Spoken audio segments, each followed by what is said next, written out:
enorme estar aqui com esse grupo tão querido, né? Que, para quem não me conhece, algumas pessoas eu acho que eu não conheço. Eu sou Rosane Porto, atual presidente da Associação Terapia de Família do Rio de Janeiro, da nossa querida TF, filiada à Bratef.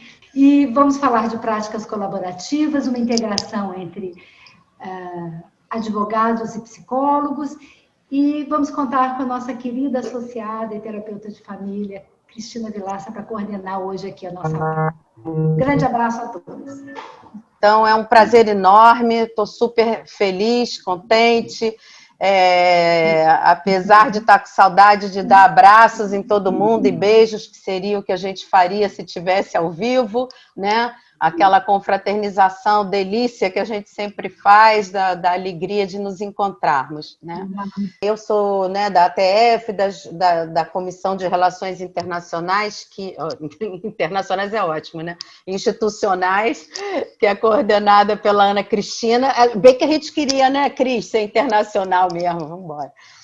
E eu estou muito contente, eu gosto muito desse assunto e eu espero que seja bem proveitoso para todos. E antes de passar a palavra para as convidadas, eu escrevi aqui um texto introdutório rapidinho, tá? Inspirada aí pela nossa noite de conversas. Eu estive refletindo, então, sobre quais valores estão na base das práticas colaborativas. Certamente, muitos que nos ajudam a viver tempos melhores do que estamos vivendo. Ser colaborativo é muito mais do que ajudar o outro. É estar como diz a Harline Anderson, né, na maior profundidade que essa expressão pode alcançar.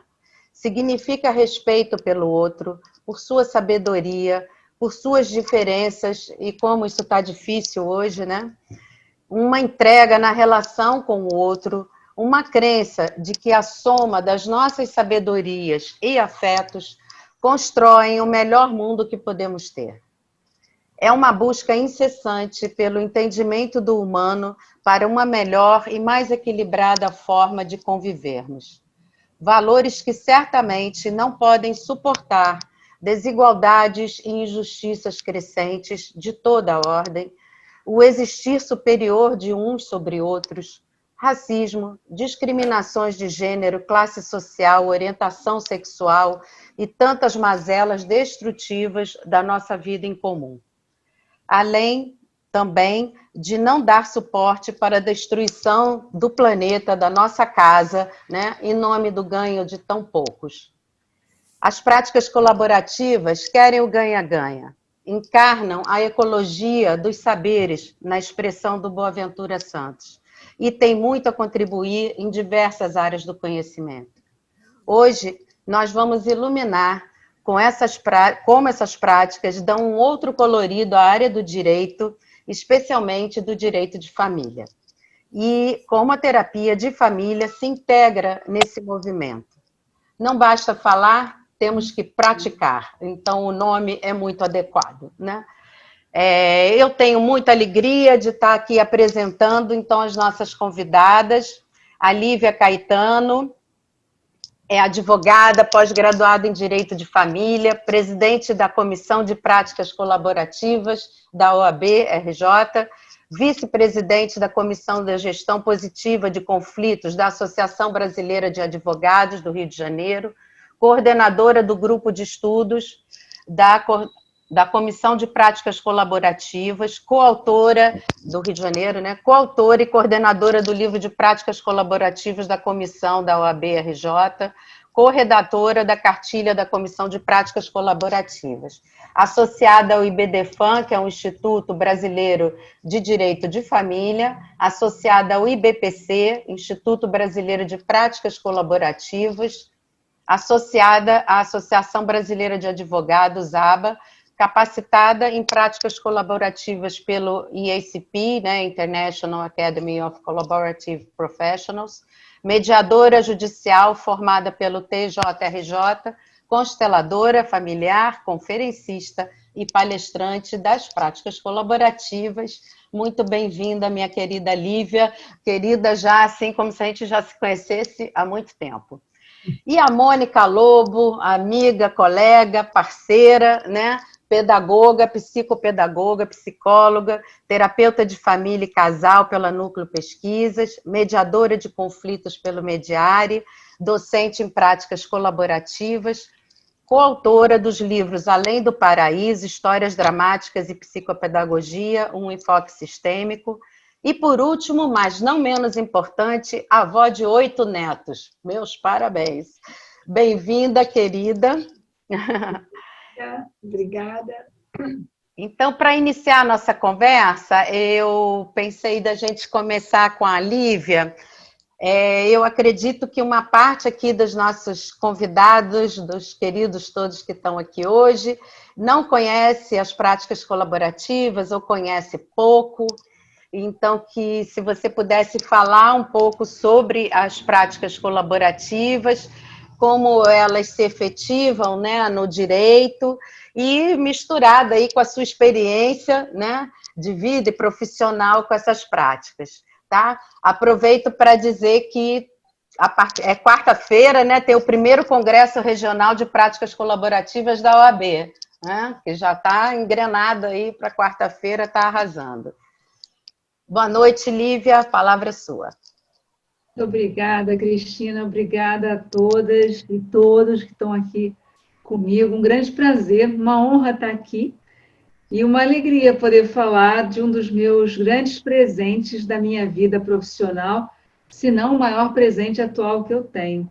Eu tinha conversado um pouquinho com a Cristina, que se eu poderia conversar com vocês aqui também, como é que foi o início da minha vida, desse encontro com as práticas. Eu acho que fez uma transformação na minha forma de olhar o direito e eu queria compartilhar, porque eu acho que não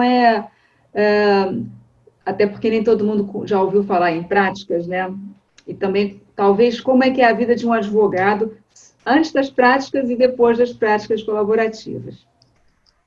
Eu trabalhava com litígio, e bastante insatisfeita durante muito tempo, eu fui convidada para trabalhar muitos anos no consulado da Suíça. Foi muito bom para mim, porque me trouxe um afastamento do litígio.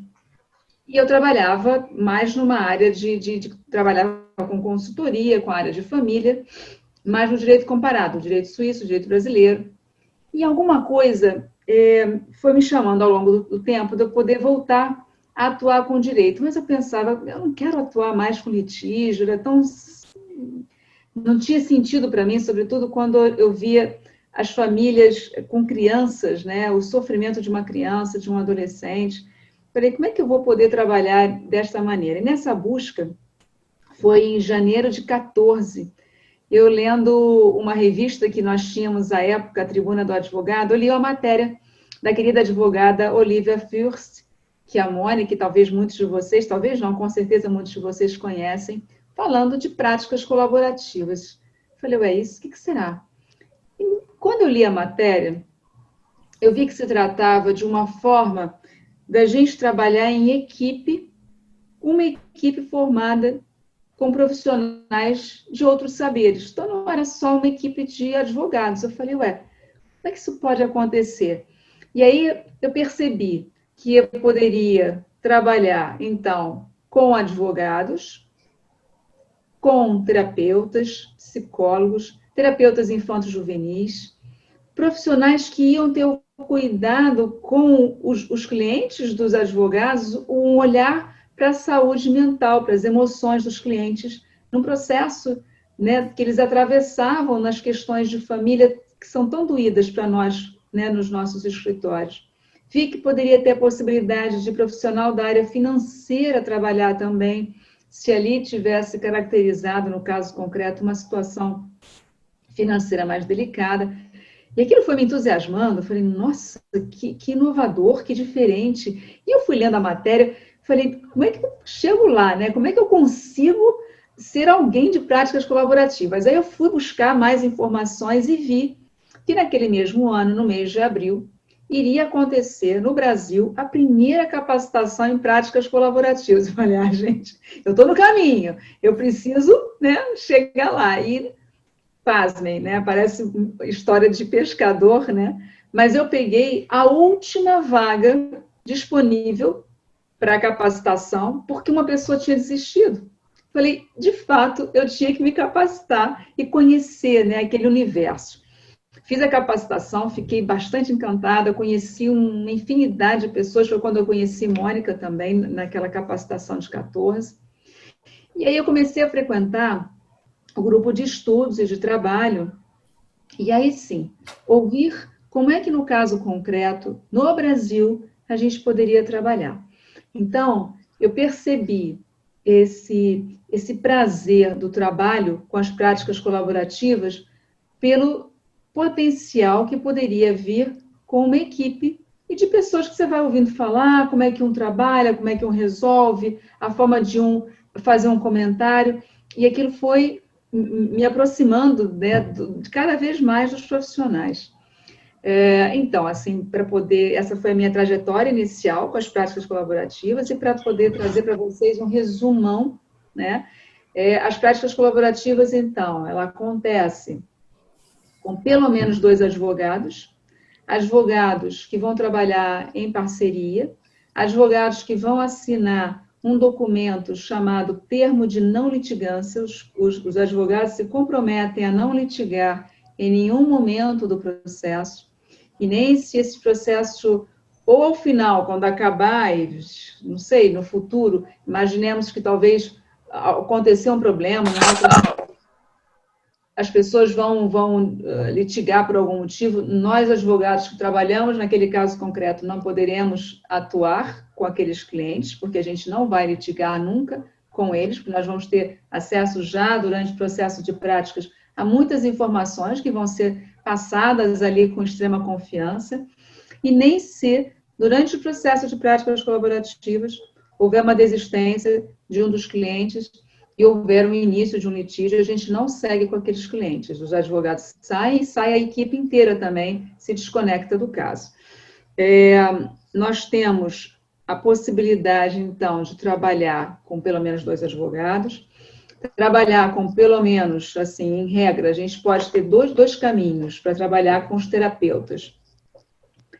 A gente trabalha com, para cada cliente, o seu terapeuta, o que seria o profissional da área de saúde mental, que vai atuar não no processo terapêutico longo, mas específico, com um atendimento diferenciado, e a Mônica vai falar isso com mais detalhes, específico para aquela atuação concreta do que a gente precisa ali, mas com aquele olhar dos profissionais da área de saúde mental. Se precisar, se houver criança ou adolescente apresentando sintoma, a gente vai também chamar o terapeuta infanto-juvenil. E se houver questões financeiras envolvidas, a gente procura também sempre ter o profissional da área de finanças. É uma equipe trabalhando em conjunto.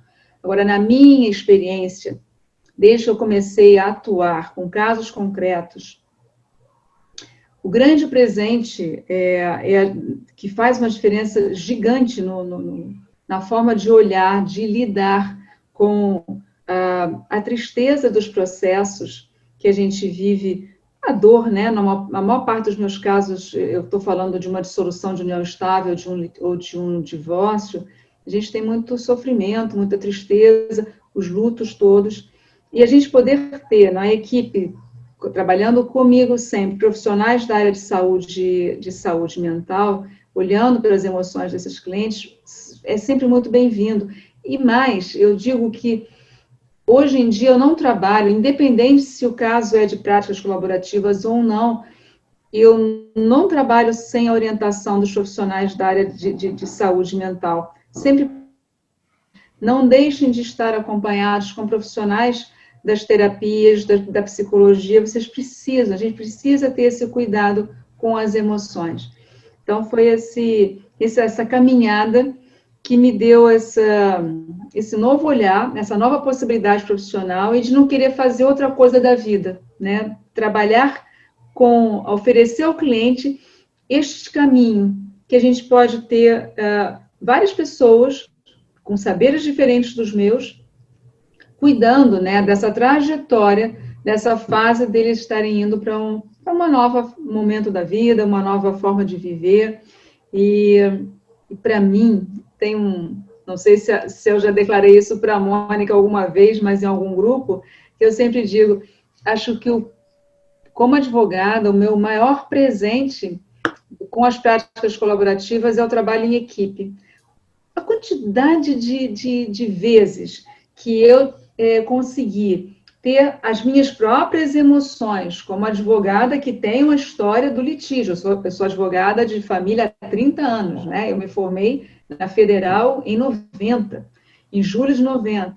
Então, poder vir, né, com as emoções fortes e aí ter os profissionais da área de saúde que cuidam dos clientes, mas cuidam da equipe também e cuidam das emoções dos advogados, né, de dar uma acalmada, de colocar a gente com o pé no chão, de trazer talvez um olhar que a gente não tem. O advogado vai olhar as questões jurídicas, mas as emoções tem que ter um profissional especializado para cuidar, né? E isso tudo como agrega no nosso trabalho? Como é que a gente consegue hoje trabalhar como advogado, trabalhar questões consensuais, trabalhar outras formas da gente poder resolver os conflitos dos clientes sozinho? Não. A gente hoje trabalha em equipe e trabalha com equipe que pode contar com profissionais da área de saúde mental. Então, esse para mim, profissionalmente, foi meu grande ganho, né, de conhecer profissionais que vão olhar os clientes e vão olhar também a gente profissionalmente, a equipe, cuidar da equipe, é um presente. Né? O que eu posso sempre falar com os clientes, desta abertura, né, desta possibilidade do cuidado ser geral. Porque, como não cuidar, ou por que olhar só juridicamente, na letra fria da lei, né, da gente poder ter também esse olhar, né, com calor, com as emoções, e ter profissionais para nos conduzir nesse processo, né? Isso é lindo. Mônica, querida, você vai adiante aí, porque eu fico nas emoções. Pega, deixa, Mônica. Deixa eu contar um pouquinho para vocês aí como é que eu conheci esse povo, né?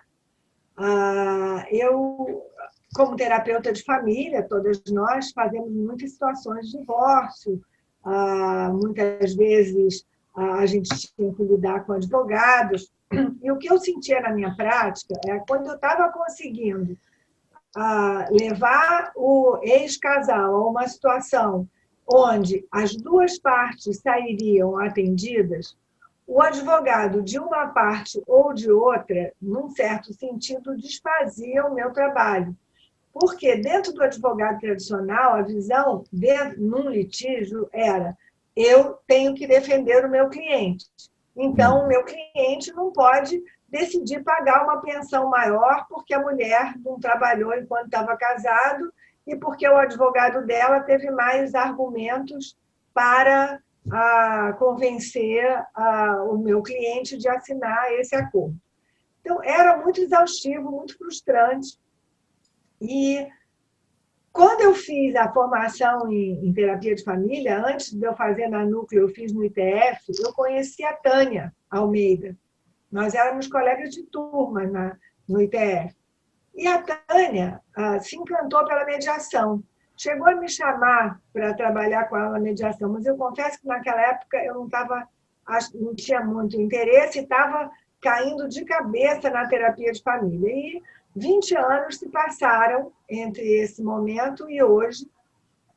E um belo dia, eu já estava com o consultório super caminhando, com toda a minha bagagem, e a Tânia me chamou para conhecer esse trabalho das práticas colaborativas que ela tinha ido aos Estados Unidos, tinha visto um congresso e tinha voltado com isso, e ela precisava de profissionais de saúde para montar a equipe, porque a base da prática colaborativa é a equipe multidisciplinar.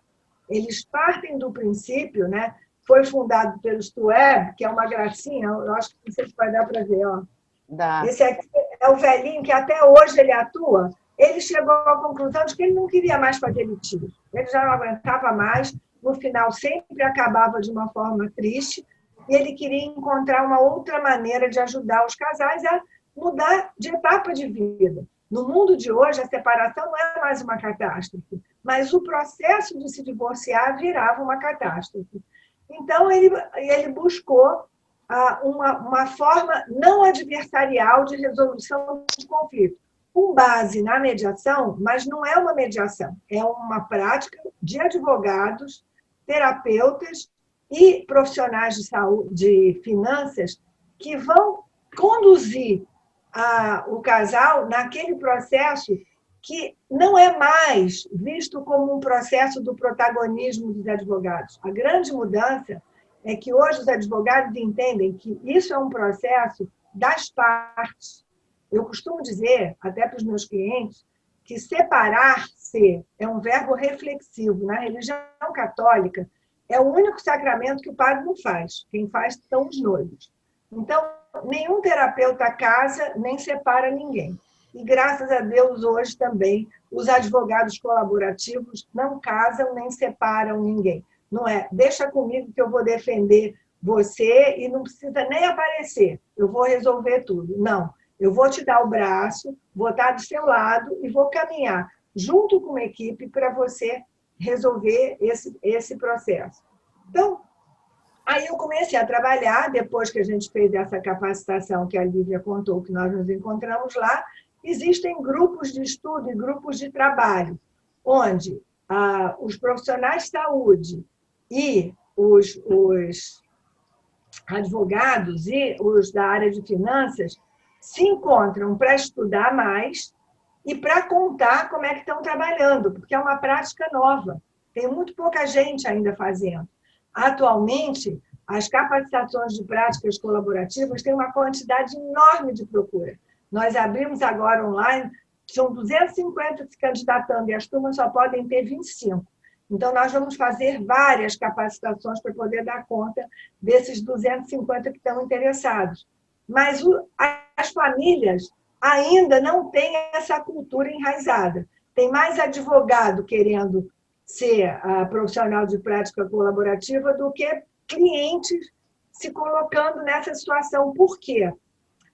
Primeiro, ainda não está difundido, né? A cultura, hoje em dia a gente abre e fecha a torneira, mas já teve tempo que a gente deixava a água correndo, então cultura é uma coisa que leva um tempo para mudar, e, de alguma maneira, os casais têm sempre a sensação de que precisa alguém para defender, ainda dentro dessa parte da cultura antiga. Então, a divulgação das práticas é fundamental pelos advogados e por nós, para entenderem que é um processo de protagonismo, onde tem algumas bases que são fundamentais. A transparência. Então, os dois advogados, eles são parceiros. O advogado do marido e da mulher, eles dialogam. Eles estão do lado de um ou do lado do outro, mas eles dialogam. O profissional de saúde que entra nessa equipe, ele pode ser e hoje em dia acaba sendo porque tem poucos profissionais de saúde fazendo esse trabalho, vocês estão todas convidadas para se interessar mais pelo assunto. Então, ou um para cada um. E qual é o foco do profissional de saúde? É ajudar naquele percurso da separação. Ele vai trabalhar com foco, é um trabalho breve, é um trabalho com foco, ele tem uma dupla inserção. Ele entende, como nós entendemos, a equipe e a família como um sistema. Então, ele tem a responsabilidade de olhar tanto o sistema profissional que está envolvido, e ele faz parte, quanto os clientes que estão inseridos dentro daquilo. Então, é muito interessante porque existe uma dança. Tem momentos que os advogados chegam e dizem assim, olha só, nós vamos passar para vocês, ou para você, se eu for profissional, para trabalhar um pouco o luto, as etapas de divórcio, antes de chegar na etapa legal.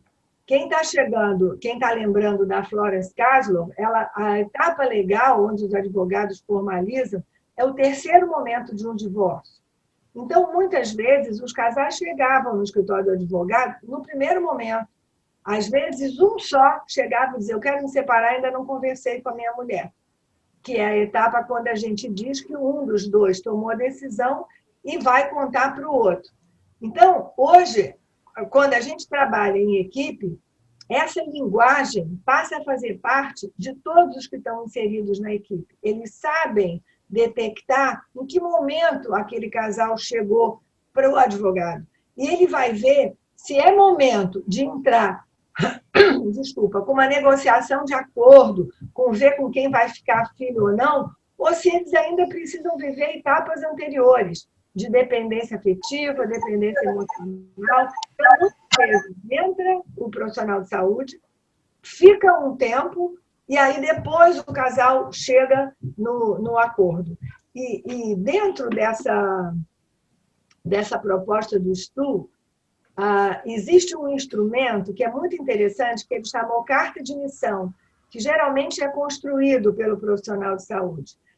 Onde é que vocês querem estar no final desse processo? Então, o casal começa o processo de divórcio imaginando como eles gostariam de estar, por mais raiva que um tenha do outro naquele momento, se existem filhos, se existem famílias de origem de um e de outro que têm algum relacionamento, se existem bens, né? E todas nós conhecemos muito bem a Guerra dos Roses, a gente pode chegar no final sem o lustre cair na cabeça da gente. Então, vamos procurar o caminho. Então, é nesse sentido que a prática colaborativa atua. Com os advogados, fazendo um pacto entre si e avisando para o casal, como a Lívia falou, que se não chegarem a um acordo e quiserem ir à justiça, que eles têm todo o direito. Mas aqueles advogados estão impedidos de seguir um processo extrajudicial. O processo de práticas colaborativas é um processo multidisciplinar e extrajudicial. Não pode ser judicializado. Esses advogados, com essa proposta, eles estão impedidos de judicializar o processo. Então, o outro ponto que é importante é a confidencialidade, né? Então, é um ponto que todo mundo traz com muito cuidado. E a retirada da equipe, como eu falei, no sentido de que todo mundo tem que sair. O profissional de saúde que entrou como profissional de saúde nesse processo, ele pode continuar, se esse casal precisar um ano depois, aparar extras, mas ele não pode continuar como terapeuta de um ou de outro. Ele tem que também, a retirada da equipe também vale para o profissional de saúde. Não sei, eu falei basicamente o que eu acho que interessa muito a vocês, mas se vocês tiverem perguntas, talvez eu consiga atender um pouco mais a curiosidade de vocês. Deixa eu só falar uma coisa interessante que a Mônica tinha colocado, que me fez lembrar meu pai. E aí eu quero trazer a figura do pai com essa história do judiciário e de como é que normalmente as pessoas encaram ainda, né, o judiciário, ou então os advogados, num processo dentro do tradicional, que é o advogado vai resolver os meus problemas. Então, aquela história do advogado dizer, deixa comigo, né, que era muito como o meu pai dizia, né, que é o que o pai fala normalmente para os filhos, deixa comigo, não se preocupa que eu resolvo isso para você, você não tem que se preocupar.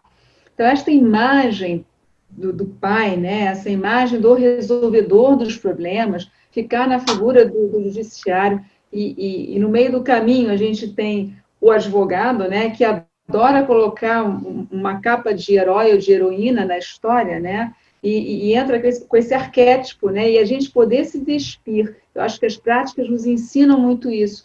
A gente se despe desse arquétipo, né? A gente tira as nossas capas, né? As próprias togas, a gente se despe e se permite, né?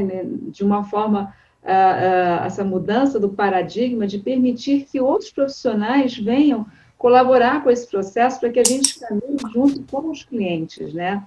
E também tem esse, como muito bem colocou a Mônica, né? Eles são os protagonistas da história, mas eles precisam fazer contato com esse poder deles, né?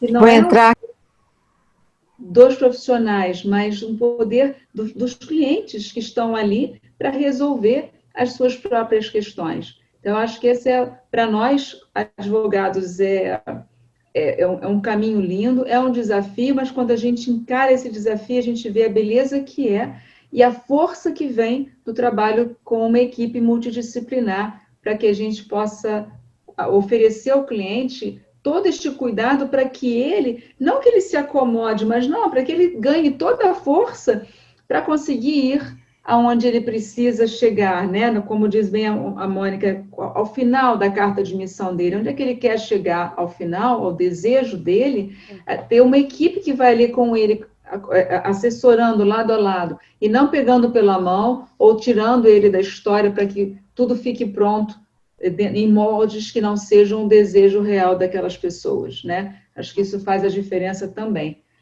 Bom, vou aproveitar você, Lívia, para passar uma pergunta aqui, que é como é que é a aceitação dos clientes, como é esse processo inicial aí da aproximação dos clientes e os primeiros tratos, assim, né, É uma do boa processo. pergunta. É interessante porque os clientes sempre são surpreendidos. São raros os clientes que chegam já tendo ouvido falar de práticas colaborativas, né?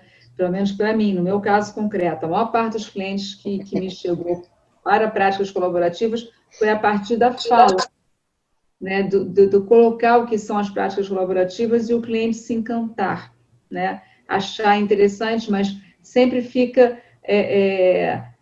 ainda precisando de bastante informação, porque eles ficam com receio de ficar um processo caro. Então, a gente demonstra para eles, né, na prática, os valores que eles vão ter, o grande ganho que eles vão ter na vida deles, como um grande investimento, podendo ter a família inteira sendo cuidada, porque a gente não cuida como advogados, como tradicionalmente, o advogado cuida de um cliente só. Quando a gente fala em práticas colaborativas, todos os profissionais vão olhar para a família inteira, e não só os clientes, né? A gente está olhando para os clientes e para todos os envolvidos ali, toda a família. Então, é uma verdadeira atuação no campo das famílias, né? E hoje a gente chama não de direito de família, a gente fala direito das famílias, porque a gente amplia esse olhar, quando a gente pode trazer esta forma de cuidar de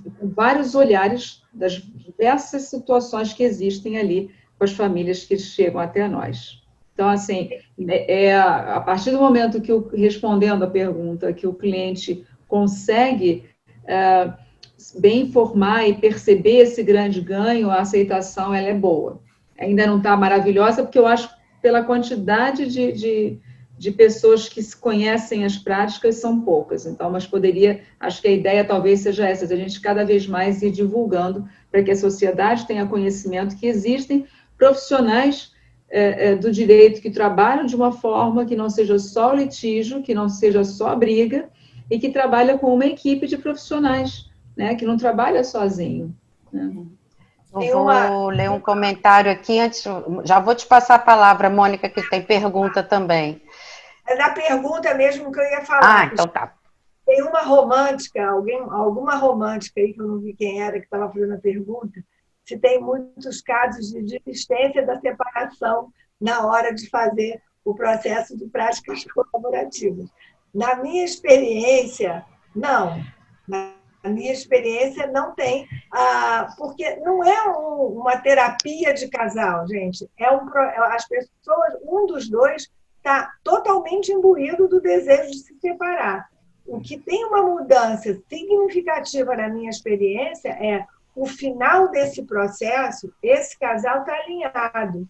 Esse casal preservou a parentalidade, tem um projeto comum de continuarem parceiros como pais, mas não mais como casal. E existem situações que estão muito saia justa, porque essa história de você ter transparência entre a equipe não é uma prática dos advogados. Então, eu me lembro que uma vez eu estava dois advogados estavam atendendo, eu trabalhava com uma das partes e a outra terapeuta trabalhava com a outra. E ele contou para mim, o marido, que ele tinha uma chave da casa escondido. Ele tinha dito para ela que tinha levado a chave, mas que ele estava com a chave escondida. e que se ela, de alguma maneira, não deixasse ele ver as crianças, alguma hora ele iria adentrar pela casa dela. E ela contou para a terapeuta dela, para a profissional de saúde, que ela estava trabalhando, mas que ele não podia saber que ela estava trabalhando, porque ela queria uma pensão maior e que se ele soubesse que ela estava trabalhando, ele não ia querer dar a pensão. Então, a situação fica, por um lado, saia justa. Mas como tem uma transparência na equipe, a equipe pensa junto, os advogados pensam juntos. A gente fica buscando qual é a melhor saída, que é a ética de uma relação dentro da separação, é a transparência. Então, tanto eu trabalhei com ele essa questão da chave, quanto a outra terapeuta, a questão dela poder contar o trabalho, os segredos que cada um tinha. E isso facilita a comunicação. Se isso fosse uma negociação e um processo tradicional, o que ia ter de coisa guardada e escondida de um lado ou de outro, atrapalhando essa comunicação, sem dúvida, mesmo que eles chegassem ao processo, a confiança como pais não é a mesma. Então, assim, no meu ponto de vista, as práticas colaborativas trazem um resultado que, para o casal que passa por aquilo, mesmo que a entrada do profissional de saúde seja muito pequena, e às vezes acontece de a gente nem chegar na família, às vezes eu assessoro os advogados, ou porque o casal não quer, ou porque, de repente, já está no meio do processo, mas assim, é como se a gente fosse consultores dos advogados. Então, o processo acaba de uma forma muito mais harmonizada, muito mais produtiva a nível de continuidade de etapa de vida. Não é mágica, não é conto de fadas, mas é uma relação, vamos dizer assim, muito valiosa para os clientes e para os pais. Eu ia, Mônica, também aproveitar, né, a diferença assim, de olhar de vocês, e vou voltar para a Lívia, depois volto com você. Tem uma observação aqui do Jeremias que é muito interessante, são muito interessantes, né, todas essas observações humanas e construtivas em um momento muito doloroso para um ou outro, ou para ambos e terceiros no fim de uma relação conjugal. E a minha pergunta para Lívia é do seu antes e depois em relação a divórcio, especificamente, o que mudou quando você saiu do litígio ou da possibilidade do litígio e foi para as práticas colaborativas?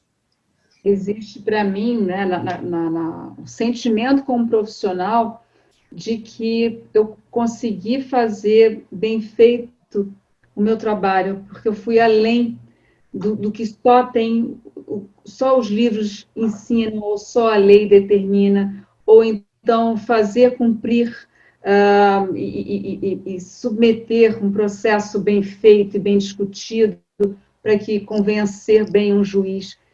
Quando hoje eu consigo estabelecer, em parceria com uma equipe inteira, colocar no papel o desejo do cliente, é diferente, né? Não é aquilo que eu acho que é o melhor para ele, né? Eu estou colocando tecnicamente no papel o que de fato ele deseja.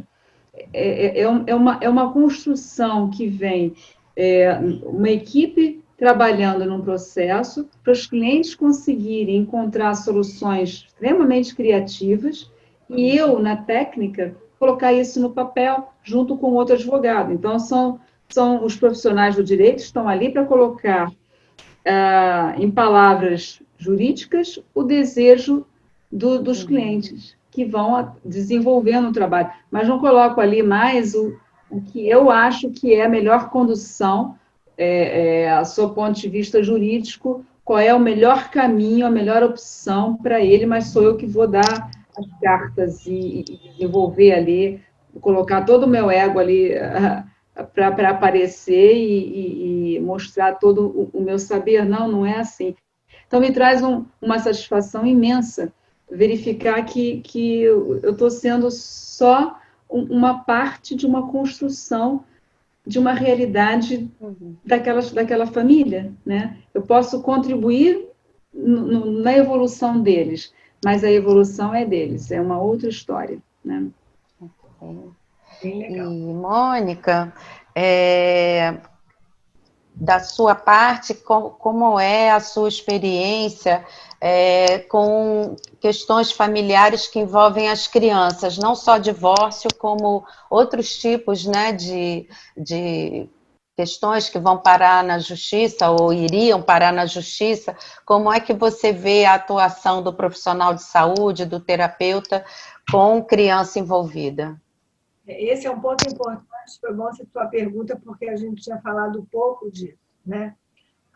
Dentro do modelo que nós importamos, entre aspas, e a bibliografia e tudo, eles separam o profissional de saúde que atende aos pais e um profissional de saúde das crianças, né? Que atende às crianças, às vezes com a família, às vezes só as crianças, e traz, como eles chamam, a voz das crianças. Nós começamos a questionar um pouco isso, porque, enquanto terapeutas sistêmicos, não sei como vocês, mas enfim, eu não vou atender uma criança sozinha, se eu estou entendendo aquela criança dentro de um sistema. Então, hoje, o que acontece? O profissional de saúde e o profissional que cuida das crianças pode até ser o mesmo, quer dizer, pode ser um profissional que vai atender os pais e fazer uma sessão com os pais assistindo com as crianças, para as crianças poderem falar de como eles estão vivendo, o que eles estão sentindo, e os pais entender qual é aquela questão dos filhos. Eu me lembro de uma situação que eu estava atendendo um casal, que eu conto essa história. Os pais tinham um litígio tão grande que, na festa junina, o menino entrava com uma roupa até a metade da festa, a roupa que o pai tinha comprado. Na metade da festa, ele entrava no banheiro e ele trocava de roupa com a roupa que a mãe tinha trazido. E a sessão que eu fiz, uma delas, com o casal e o menino, no meu consultório, tem uma balança que era da minha avó, aquelas balanças cheias de pezinho de antigamente, e eu estava meio que virada para os pais, e o menino estava assim meio do lado, perto da balança. E ele começou a brincar com os pesos. Quando eu olho para trás, eu vi que os pratos estavam completamente equilibrados, e a balança estava com defeito. Aí eu virei para ele e disse assim, como é que você conseguiu isso? Essa balança estava com defeito. E aí ele virou para mim, e principalmente para os pais que estavam na sala, e disse, eu sou especialista nisso. Então, uma situação dessa é muito mais forte do que se eu tivesse conversado com o menino e tivesse chegado para os pais depois, olha, eu tive com seu filho e ele está achando que ele está tendo que manter vocês dois equilibrados, qualquer coisa, mesmo que eu contasse a história como foi. Então, eu acho que as crianças, elas são, quando acontece, elas entram para funcionar, vamos dizer assim, como eles estão, o que eles esperam daquele processo. E, ao mesmo tempo, eles vão podendo viver também aquela dor, né? A gente, com as técnicas que a gente conhece, tanto no desenho, fazendo a planta da casa de um, a planta da casa do outro, o que tem numa casa, o que tem na outra casa. O que a gente vai fazendo é uma transição entre o momento de ruptura, onde a criança recebe aquela notícia, e o momento final. No momento final, muitas vezes, a gente busca um ritual, que é uma coisa simples, mas, dependendo da idade das crianças, as crianças participam desse ritual, né? Entendendo que eles vão continuar paz, que eles vão continuar com o diálogo. Então, é como se mudasse de fase, mas não tem uma guerra instalada onde um não vai poder mais conversar com o outro. Então, as crianças entram ao lado do processo como um recurso para o entendimento dos pais e, ao mesmo tempo, olhar de cuidado com eles, mas não é uma terapia de criança, de jeito nenhum. Se as crianças estiverem com uma questão, não vai ser o profissional de saúde num processo de práticas colaborativas que vai tratar daquela criança. Ela só vai tentar evitar problemas maiores pelo processo de separação mais arredondado. Teve alguém que comentou em cima da sua fala anteriormente que esse compromisso com a transparência, né, acaba facilitando que as famílias se abram, né, e que segredos e questões, às vezes, sejam diluídas ou até desapareçam a favor, né, do processo, né. Para a Lívia, tem uma pergunta sobre o tempo que normalmente demora um processo desse e como é que é a equalização financeira disso, né? Eu acho até que para a gente também entender como é que a gente indica, né? Porque você fala assim, gente, 4 profissionais, né? 2 advogados. Como é que é a equação desse trabalho de equipe em termos para o cliente, né? E esse tempo do processo? Perfeito. E a pergunta é sempre interessante e ela vem sempre, né? O tempo do processo, a gente sempre diz, é o tempo do cliente. Mas eu penso que o tempo do cliente, nos casos práticos de práticas colaborativas, a gente tem uma média aí de duração de 8, 10 meses, é um prazo médio. Já houve casos em clientes com mais de 1 ano, mas aí é o processo daquela família que precisava de mais tempo. Já houve processos um pouco mais curtos, né, talvez de 7 meses, mas isso depende do desenvolvimento e da evolução das famílias para o caso concreto, mas assim, incomparavelmente muito mais curto do que qualquer processo litigioso. Não há o que se pensar, não há o que se comparar, né? Sob o ponto de vista financeiro, cada equipe tem uma forma de trabalhar. Como é que eu trabalho? Dentro da minha equipe, eu costumo trabalhar com um projeto de práticas colaborativas que a gente apresenta para os clientes. Então, neste projeto personalizado, a gente já indica a previsão de encontros com os advogados, de quantidade de encontros com os advogados, com os terapeutas, com o financeiro, dependendo do caso concreto. Estou imaginando um caso completo, né? Da equipe completa, né? De quantos encontros serão necessários, encontros mínimos para se conseguir estabelecer um acordo. A gente faz, na minha equipe, a gente procurou trabalhar sempre com o mesmo valor de hora. A gente trabalha por hora, a gente cobra por hora de trabalho. Então, esta hora de trabalho, ela é cobrada com os encontros pessoalmente, com os clientes, é cobrada também com as reuniões de equipe, porque a gente vai ter no processo de práticas colaborativas momentos onde a equipe se encontra sem o cliente. A gente tem essa previsão demonstrada para os clientes no projeto e com o estabelecimento das horas, o valor da hora de atendimento, o mesmo para todos os profissionais. Então, o cliente, quando ele recebe o projeto, ele tem ali o valor que ele vai gastar.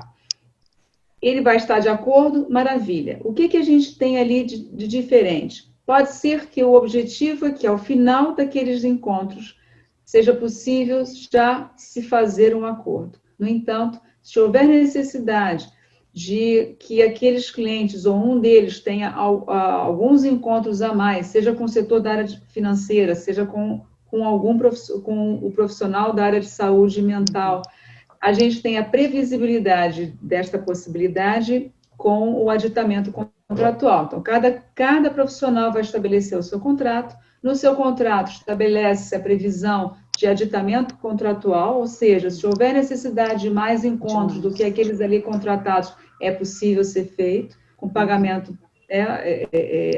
a maior depois, na diferença, para que seja possível a construção do acordo.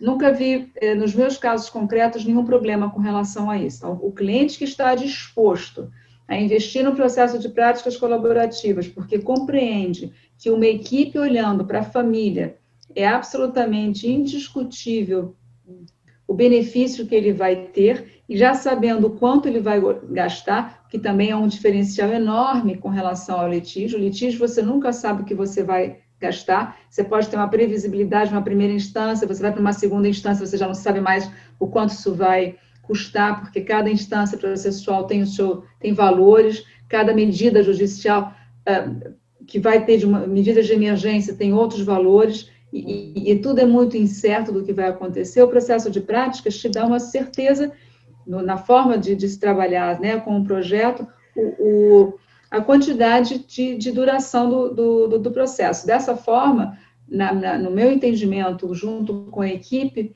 a gente acreditou sempre que o cliente fica mais engajado, porque ele tem um compromisso para chegar aonde ele deseja, para isso não ficar perdido no tempo e no espaço, né? Então, a gente consegue mais ou menos ter uma ideia de duração e de gasto que o cliente vai ter nesta apresentação do projeto, feita a partir de uma reunião de equipe, depois que se tem contato com o cliente, com o estabelecimento do caso concreto. A gente faz um desenho, então, do caso, da necessidade de encontros mínimos, estabelece, apresenta para o cliente, e não temos tido, pelo menos no meu grupo de trabalho, nenhum problema com relação a isso. Olívia, me esclarece uma questão que eu não sei.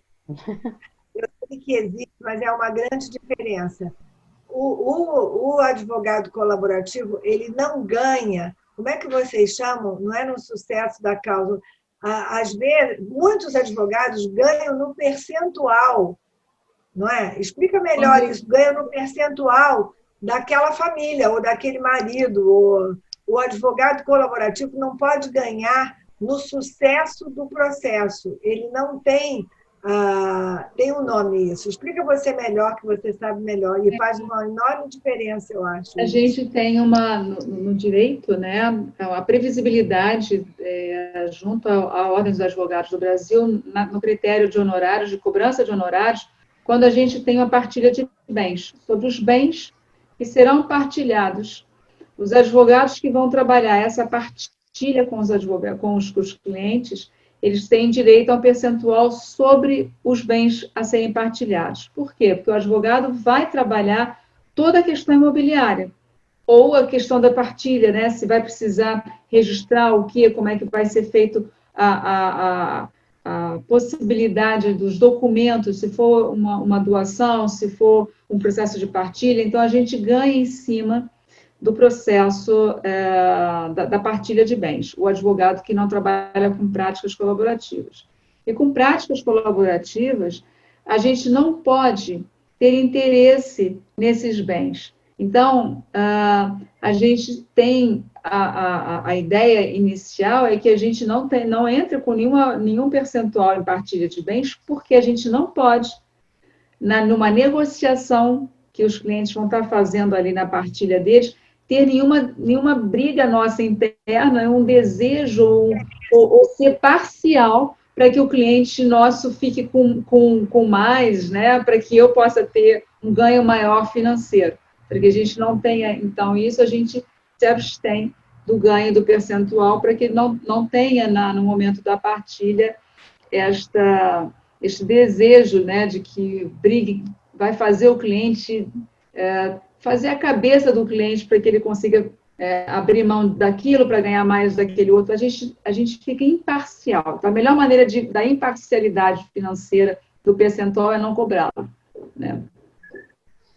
Tem uma pergunta, Cristina, eu não sei na hora que você falou, se fez a pergunta, se foi essa, mas até uma pergunta da Vera, se o profissional de saúde pode encaminhar uma criança se ele achar que é um caso... eu ia te passar essa pergunta. Pode, ele pode sugerir, né? Olha, percebi que tem alguma questão, acho que vocês deviam buscar a continuidade desse processo para fulaninho ou para essa... Tem algumas coisas que vocês vão precisar trabalhar que não fazem parte do processo de divórcio, né? Às vezes, na hora que separa, você vê que uma família está muito mais fragilizada em termos de estrutura e talvez precise de um apoio, até em termos de uma terapia de família, uma mãe com filhos ou um pai com filhos, e aí a gente pode sugerir, não tem nenhuma questão.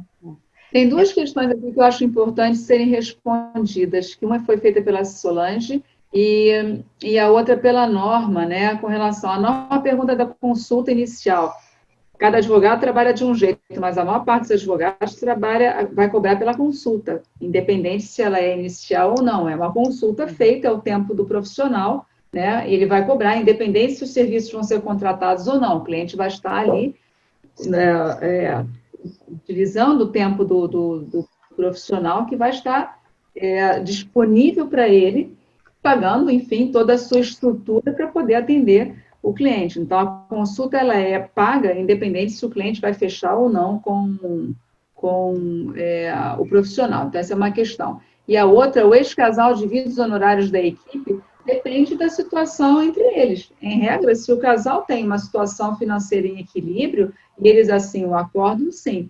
Há casais que somente um deles tem um poder aquisitivo, um poder financeiro maior, e normalmente é ele quem paga, e depende do caso concreto, né? A situação financeira que vai ditar as regras entre eles ali, mas normalmente quem determina isso são eles mesmos, que vão fazer o acordo, né, estabelecido. Faz parte do processo, né? Estava pensando do que você falou, diante de um momento tão difícil, né? Como acho que foi o Jeremias que já colocou, esse processo ser um pouco mais previsível, né? Ser uma coisa, causa menos instabilidade, é menos uma coisa para, né?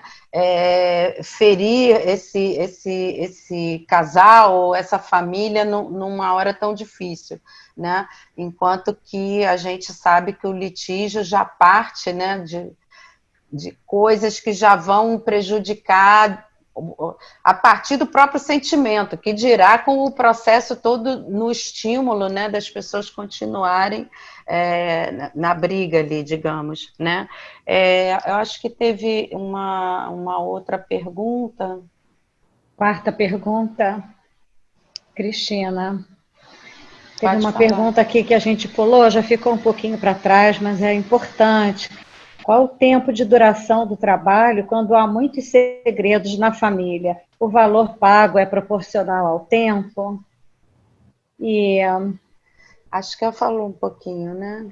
Ainda tem um comentário aqui sobre isso, que acho que o profissional de saúde vai ajudar as famílias a desfazerem os segredos e as mentiras, e nisso ajuda os filhos. Um outro comentário importante também, aqui a Rosane Porto falou que essa é uma construção conjunta na qual as vozes dos participantes são respeitadas como especialistas nas suas próprias vidas e se busca a melhor saída para todos. Um lindo e fundamental trabalho que precisa ser mais divulgado.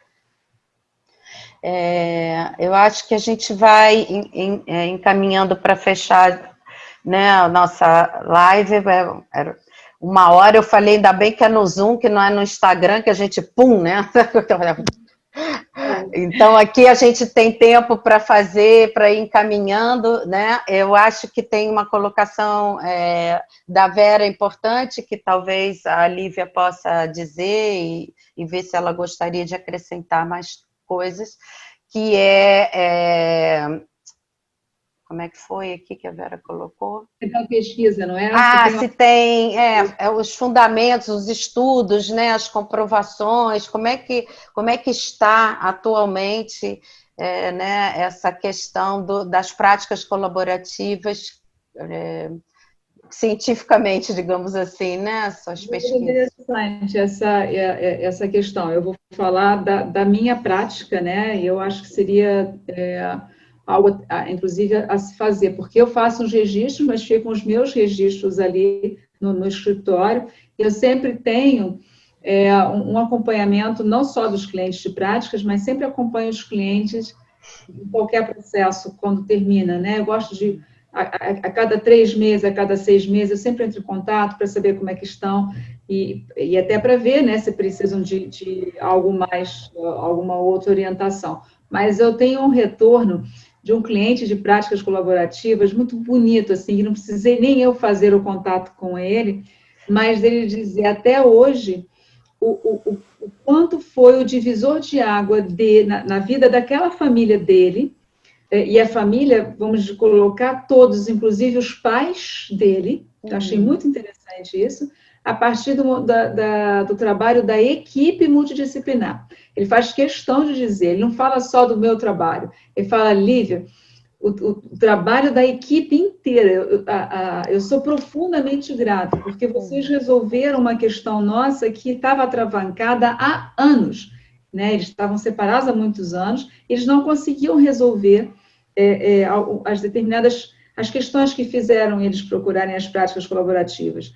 E foi através do processo das práticas que foi possível. Ele falou, o ganho foi o trabalho da equipe, porque a equipe olhou para as filhas, a equipe olhou para o casal, a equipe olhou para os pais, e para a família inteira que tinha amigos, enfim, tinha rede de apoio. A equipe olhou para todo mundo, para a questão financeira deles, e como é que eles cresceram, como é que eles hoje estão num outro patamar. Ele procura me ligar, eu acho que a cada 2 meses, é uma necessidade dele de dizer cada avanço que tem na história, ele gosta de dar um retorno. Então, é muito positivo isso, né? Ter o cliente com essa satisfação. Super, então, é muito bom. Sempre foram satisfatórios os resultados. O que eu queria, eu acho que tem uma pergunta aí, o que eu queria complementar, assim, embora como terapeuta, como todas vocês, eu acho que tem muitas situações na vida que são terapêuticas. Um divórcio realizado dessa maneira, eu acho que mesmo que a nossa intervenção como profissional de saúde seja pequena, porque às vezes é pequena, não necessariamente, claro que em casos de muitos segredos, às vezes a gente fica um pouco mais de tempo para os advogados voltarem à cena. Mas essa mudança de paradigma para lidar com o conflito, eu acho que faz uma diferença enorme.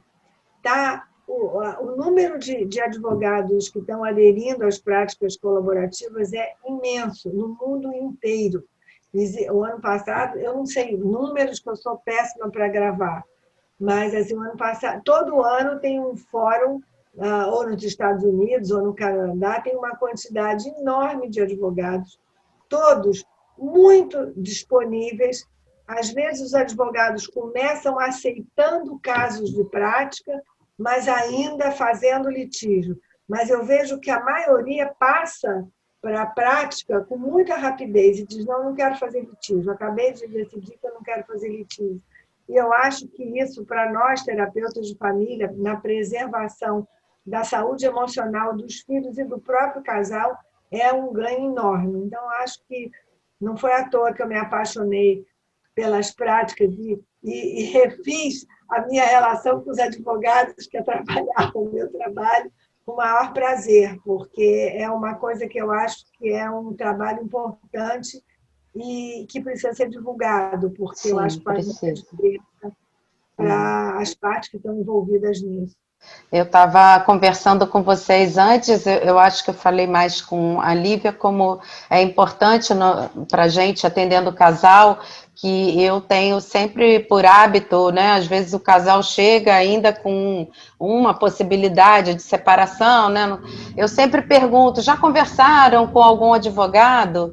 E as pessoas se assustam com a pergunta, porque falam, não, peraí, tipo, a gente ainda não está nisso, ou não, nós não queremos brigar, é sempre assim. Aí eu venho com aquela conversa, olha, tem gente que não trabalha com litígio, é bom se informar, pessoas preocupadas em dar acesso a informações para as decisões serem melhor tomadas, mas ajuda, né? A conversa ajuda, apesar de serem advogados. Estou lembrando do filme do Woody Allen, que ele bota os advogados todos no inferno, mas enfim, Lívia. Graças a Deus, agora tem muitos advogados nas práticas colaborativas e são aliados e são, né, fazem um trabalho espetacular. Mas, de novo, como a Mônica também chamou a atenção, é um trabalho de equipe e isso faz uma diferença absurda, né?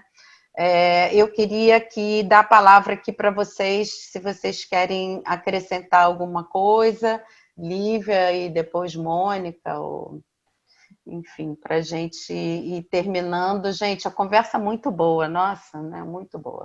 Ficou faltando aqui uma resposta que eu acho importante. Sobre a capacitação profissional dos profissionais. Verdade, Norma, acho que isso é uma coisa importante de saber. Verdade. Então, Lívia pode responder e já falar se todos os profissionais envolvidos têm que ter capacitação em práticas colaborativas para atuar. Com certeza, mas eu vou querer passar eu quero falar do Congresso de Práticas, mas eu queria, sobre capacitação, eu vou passar para a Mônica, que é docente de capacitação das práticas colaborativas, para passar essa informação com precisão. Mônica, por favor.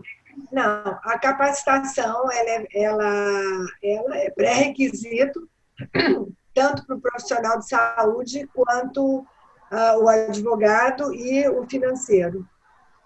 Em geral, são 3 dias, em torno de 18 horas. Amanhã nós estamos começando uma online, vai ser a nossa primeira capacitação online, que pelo IACP, que é o American Institute of Collaborative Practice, só podem ter 3 horas diárias. Então, nós vamos fazer uma maratona, porque cada dia vão ter só 3 horas, não podem ser as 6. Então, vão ser, em vez de 3 dias, 6 dias.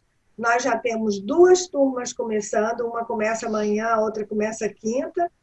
Uma vai de terça a quinta, a outra vai de sexta a domingo, e na semana seguinte também. Nessa capacitação tem sempre um profissional de saúde.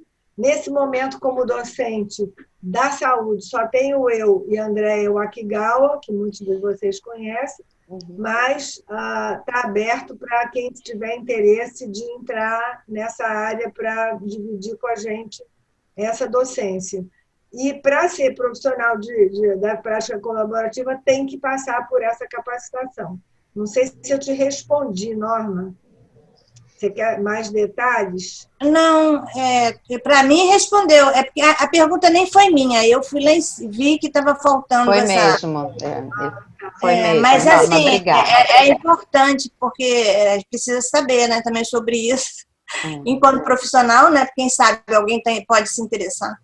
E acho que é valioso também vocês acessarem, para começar a também ver na internet, o site do Instituto Brasileiro de Práticas, que é o praticascolaborativas.com.br. Ali conta a história inicial das práticas, vai trazer informações, fala sobre as capacitações, todas as novidades que existem sobre práticas colaborativas, os livros que já estão aqui no Brasil traduzidos, já estão ali também apresentados. Eu acho que vale pesquisar, praticascolaborativas.com.br, é uma super fonte de início, né, de estudos, e eu gostaria de aproveitar e convidar a todos aqui presentes. A gente vai fazer, pela Comissão de Práticas Colaborativas da OAB aqui do Rio de Janeiro, nosso primeiro congresso regional, com o objetivo de poder levar para o estado inteiro essa noção de práticas colaborativas. Claro que a gente tem um foco maior, como é dentro de uma OAB, para o mundo dos advogados, mas os temas são tão interessantes, e a gente poder olhar para as famílias com esse olhar jurídico, mas que vai perpassar pelas questões do Estado,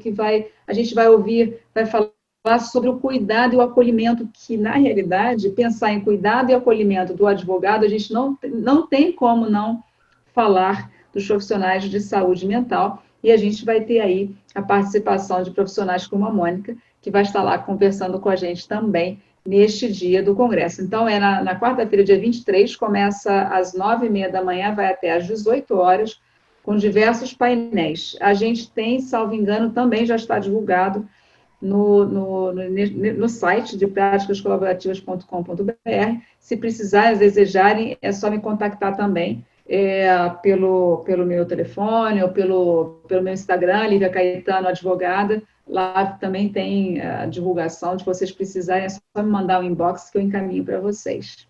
Aliás, eu recomendo, sigam a Lívia no Instagram, que é muito interessante, cheia de coisas bacanas.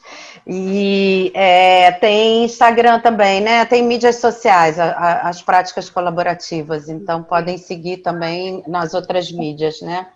Mônica quer ficar...